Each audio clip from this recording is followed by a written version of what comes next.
Salut Vogue! Venez pour ce 4e épisode de Vlog, la série où on décrypte la mode, toutes ses coutures. On est encore chez moi et aujourd'hui, on va aller décrypter le hit bag, le sac à main. Prenez le vôtre, je prends le mien et on va passer une sacrée journée. On va dans un bunker. J'ai jamais touché de Birkin de ma vie. J'ai le droit de vous demander combien ça coûte? C'est un espèce de panier qui s'ouvre sur les deux côtés. Sors-nous ton sac à patates Dior, s'il te plaît. Alors, je t'ai volé. On a une star avec nous, c'est tout. Je suis hyper stressé là. Attends, je le recache, vas-y.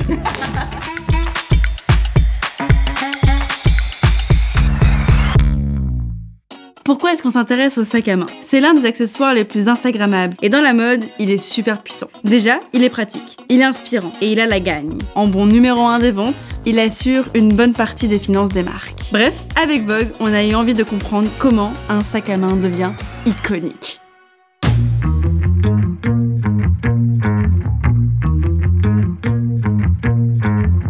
Pour aller chez Rissy, les gars, c'est pas n'importe comment, on va dans un bunker. On va littéralement sous terre. L'adresse est tenue très secrète et c'est la première fois qu'ils laissent des caméras venir et c'est les nôtres. Venez, serrez-vous. Ouh! Non, on s'est pas trompé d'adresse, c'est vraiment ici. Suivez-moi. Avec, évidemment, une porte blindée.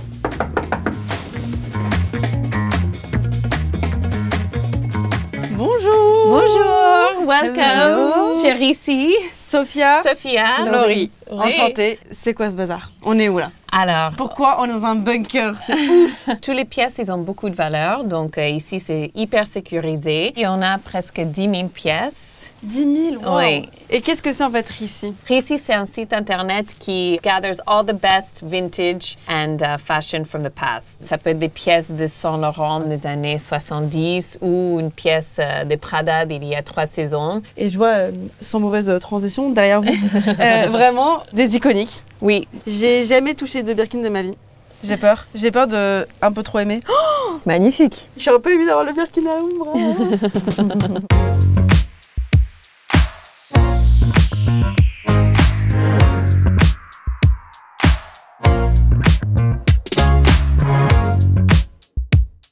On passe en haut à notre bureau. Let's go! Hi! Bonjour! Hello! Je vous suis les filles. Yeah, come. Waouh! Ok. Devant moi, derrière vous, un peu partout ici, il y a des pièces folles. J'ai le droit de vous demander combien ça coûte? Par exemple, celui-ci? Alors un Kelly comme ça, c'est difficile de te donner le prix parce que ça se fait plus. Après, un Kelly aujourd'hui en magasin, dans cette taille, ça coûte autour de 7 000, 7 500 €. Mais c'est quasiment impossible à avoir. Tout le monde ne peut pas rentrer chez Hermès et acheter un sac. Pourquoi ils ne le vendent pas à tout le monde? Je crois qu'aujourd'hui, personne n'a compris les codes d'Hermès. Tu peux arriver chez Hermès et obtenir un sac assez facilement et tu peux, comme très bien, ne jamais en obtenir du tout. Un Chanel, tous les mois de décembre, le prix augmente. Ça, c'est un 2,55 époque Gabrielle Chanel. Si on l'a acheté à 4 000 €, Aujourd'hui, il coûte 7 800 € en boutique. Ça, par exemple, c'est un Birkin avec une bandoulière. Alors, il faut savoir que Jane Birkin aimait porter son Birkin avec une bandoulière. ok. Donc, le Birkin avec une bandoulière, c'est extrêmement rare. Il faut Donc, essayer de voir ça un peu comme des cartes Pokémon aujourd'hui. T'as des cartes qui sont très rares, et qui Exactement. vont valoir beaucoup d'argent, et il y en a qui vont être plutôt accessibles. Mais j'aimerais comprendre pourquoi il y a une pièce qui est plus iconique qu'une autre. Le hit bag, c'est vraiment le sac du moment. Ok. Le sac iconique, c'est le sac qui a traversé vraiment les époques. Hop, j'ai avec moi 2 sacs. T'as très bien choisi parce que ça, c'est vraiment un sac du moment. C'est-à-dire que c'est pas un sac que tu vas avoir envie de porter tous les jours. Là, on est plus sur une pièce qui est totalement intemporelle, qui a déjà, avant même que tu la possèdes, une histoire, une aura. D'accord. J'aimerais bien savoir combien coûte ce sac aujourd'hui. Alors ce sac en l'occurrence il est vendu d'ailleurs et il va partir dans quelques jours chez sa nouvelle Chez moi propriétaire et il a été vendu 40 000 €. Ah, il va pas chez moi. On va aller voir un collectionneur. Et d'ailleurs, je crois que vous connaissez Yann, qu'on va aller voir. Oui! Yann c'est un vrai collectionneur. Il y a des faux collectionneurs? Alors, disons que la multiplication des prix des sacs par 2, par 3 a attiré beaucoup de spéculateurs. Yann, c'est un amoureux et son amour du sac n'est pas lié à la valeur du produit. Je vous quitte. Salut les gars, merci pour tout. Et on va aller voir Yann. Salut les filles! Merci! Salut.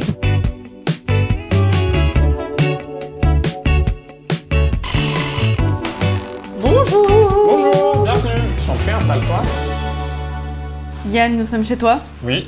J'ajoute Bienvenue. un sac à ta collection. Hop Trouve une là. place. Qui es-tu? Que fais-tu? Alors à la base, je suis modéliste Ok. dans la maroquinerie et j'ai toujours énormément collectionné. Donc ça, ce n'est qu'une petite partie de ta Alors collection. ça, c'est ce que j'ai chiné dernièrement. C'est-à-dire, je sais pas, on va dire à peu près ces 2 derniers mois. 2 derniers mois? Ouais, bah, Ok. c'est un peu le problème de ma vie, quoi. C'est un problème de qualité, je trouve. Ouais. Tu les montres beaucoup sur les réseaux sociaux. Pas trop en fait. En vrai, c'est Bon, ton Insta, il est fou. ouais, mais c'est assez subtil. Enfin, c'est un peu. Mon Instagram, c'est un peu pour une.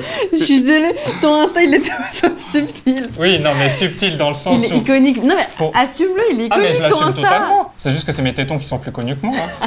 Mais non, après, franchement, la communauté que j'ai sur Instagram, c'est vraiment des gens un peu cool et bienveillants. Comment t'es rentré là-dedans? Comment t'as commencé à collectionner des sacs? C'est vraiment l'attrait du produit, en fait. J'aime bien l'objet. Je peux acheter quelque chose qui n'a pas de valeur marchande, mais qui a vraiment un intérêt. Et typiquement, en ce moment, ce que j'aime bien, c'est tout ce qui va être les Mombasa de l'époque de Tom Ford pour Saint-Laurent. Ouais. En fait. Et ça, typiquement, c'est des sacs qui, à l'heure actuelle, sont pas hyper cotés. Ouais. C'est-à-dire que ça se trouve, je sais pas, entre 100 et 200 euros. Là, tout de suite, si tu pouvais me dire lequel est ton préféré.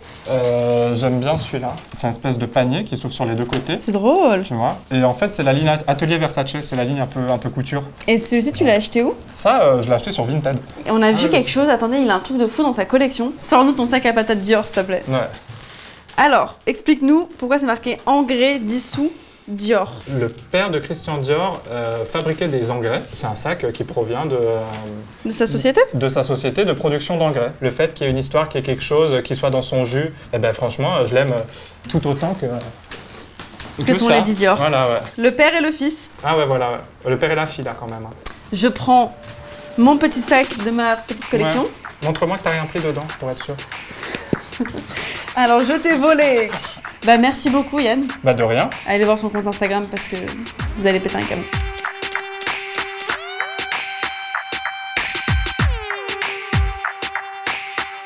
Une chose qu'on ne voit pas dans Emily in Paris, c'est que pour faire un trajet à Paris en taxi, t'en as toujours pour 1 heure. Donc on va profiter de ce petit interlude taxi pour parler de chiffres. On a mené une petite enquête parallèle avec nos amis de chez Tagwalk. Tagwalk, si vous ne savez pas ce que c'est un peu l'équivalent du Google pour la mode. Donc quand on tape le mot sac, voilà ce qui ressort. Cette saison, il y a eu 2547 sacs très exactement qui ont été repérés sur les podiums. Dans le top 3, on a Valentino, que j'adore, ils ont présenté 83 sacs. Juste après, il y a Gucci avec 73 sacs. Et enfin, Versace avec 62 sacs. On dit souvent que le sac, c'est le reflet de ta personnalité. Montre-moi ton sac et je te dirai qui tu es. Mais je pense que ça va encore plus loin que ça. Et le sac, l'objet en lui-même, bah, c'est un beau reflet de la société puisqu'il change à travers l'histoire et il marque surtout l'histoire. Petit événement marquant qui s'est passé, il y a eu des confinements. Je sais pas si vous vous rappelez. Et pendant les confinements, du coup, plus de sorties, donc plus rien à transporter. Chose qui a grandement bousculé l'industrie de la maroquinerie. Et on a vu les créateurs un peu en panne d'inspiration. On s'est retrouvés sur les défilés avec 10% de sacs en moins par rapport à ce qu'on avait vu d'habitude. Par contre, sur les réseaux sociaux, ça ne fait que augmenter, grandir, on les voit de plus en plus. Si tu tapes Chanel Bag sur Instagram, t'as 6,5 millions de publications. Gucci Bag, 3,4 millions, sympa, bon travail. Et Hermès Bag, 3,1 millions de publications. On voit que les sacs envahissent les réseaux sociaux, mais ils prennent également beaucoup de place sur les podiums aujourd'hui. Je ne sais pas si vous connaissez un certain prénommé Jacquemus. Sur son dernier défilé, il y a eu 81% des silhouettes qui portaient un sac. Soit 49 sacs de toutes les couleurs, de toutes les formes, de toutes les tailles. Et c'est Jacquemus. Et ça tombe très bien parce qu'on va chez lui là tout de suite. On continue notre journée chez le plus influent des créateurs, Simon Porte-Jacquemus. C'est le créateur qu'on a pu voir dans les mains de Kim Kardashian, dans les tout petits doigts de Lizzo. Et on va aller le rencontrer pour qu'on puisse parler de Hit Bag. Et j'espère qu'il y aura le chien Toutou.